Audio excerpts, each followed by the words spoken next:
हर हर महादेव। आपका स्वागत है हमारे चैनल पर।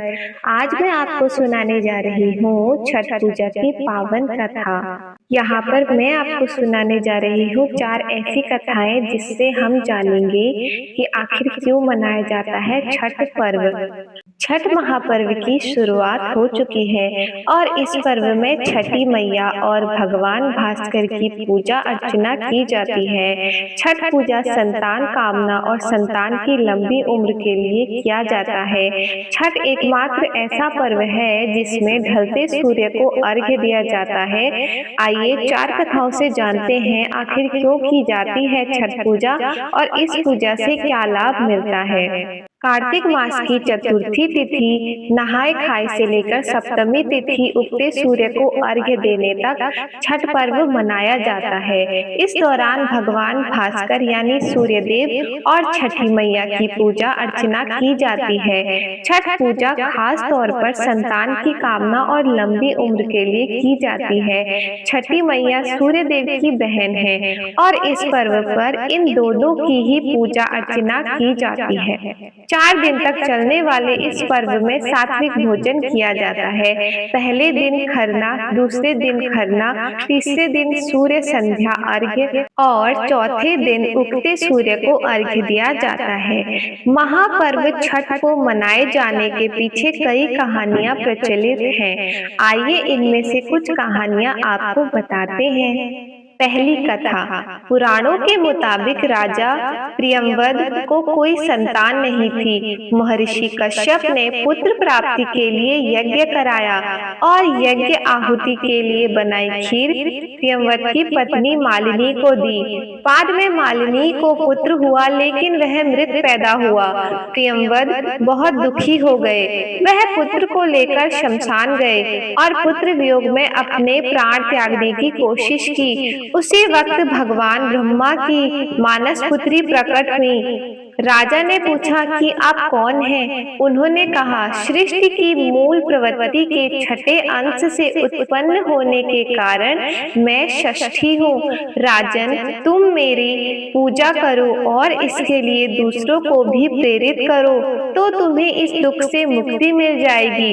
इसके बाद राजा ने पुत्र इच्छा से देवी षष्ठी का व्रत किया और उन्हें पुत्र रत्न की प्राप्ति हुई। तभी से षष्ठी यानी छठी मैया की पूजा चली आ रही है। दूसरी कथा कुछ इस प्रकार है।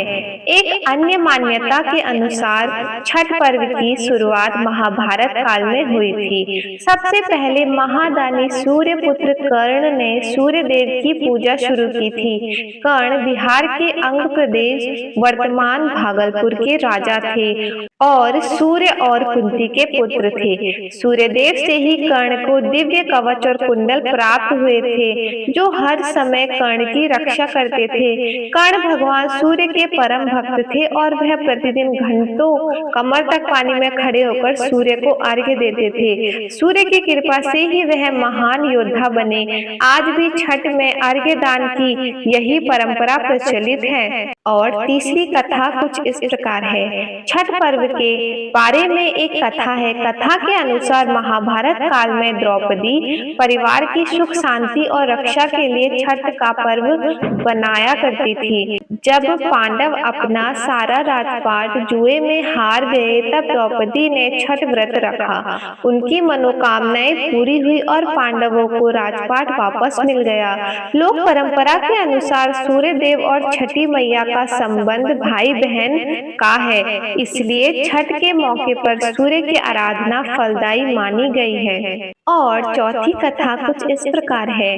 पौराणिक कथा के अनुसार ऋषि मुग्दल ने माता सीता को छठ व्रत करने को कहा था।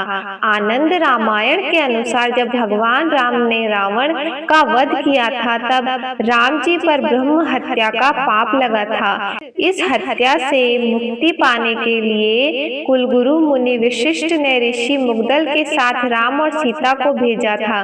भगवान राम ने कष्ट हरणी घाट पर यज्ञ करवाकर ब्रह्म हत्या के पाप से मुक्ति खिलाई थी। वही माता सीता को आश्रम में ही रहकर कार्तिक मास की षष्ठी तिथि को व्रत करने का आदेश दिया था। मान्यता है कि आज भी मुंगेर मंदिर में माता सीता के पैर के निशान मौजूद हैं। तो यह थी वह 4 कथाएं जो छठ पूजा के लिए प्रचलित हैं। तो अगर आपको यह कथा पसंद आई तो हमारे चैनल को लाइक, सब्सक्राइब, शेयर, कमेंट जरूर करें और आपको छठ पर्व की हार्दिक शुभकामनाएं। छठी मैया आपकी सारी मनोकामनाएं पूर्ण करे।